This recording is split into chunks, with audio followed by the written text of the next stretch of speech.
Victor Garcia, 56 years old at nagtatrabaho sa isang interior and decoration company sa Internet City.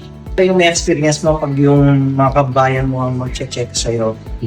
Masasabi mo nung maayos kung ano yung nararamdaman mo at may papayo din nila at masasabi din nila kung ano yung tamang medikasyon para sa'yo. Iba pa rin talaga pag yung mga kabayan ang magbibigay sa inyo ng payo o magsasasisyo para sa inyo. Feel at home talaga. Hello, after chart, napadaan kami dito sa may BCC. Tapos nakita ko itong San Lucas Medical Center. Nakakatuwa, puro mga kabayan yung mga staff nila at dalan-dala nila yung pagiging hospitable na bilang mga Pilipino. Ako po si Gertrude Colarina Arsiaga, 63 years old, nakatira sa Muracama. Yeah. Nakakatuwa puro kabayan ng staff dito. Lahat ang mabait nila.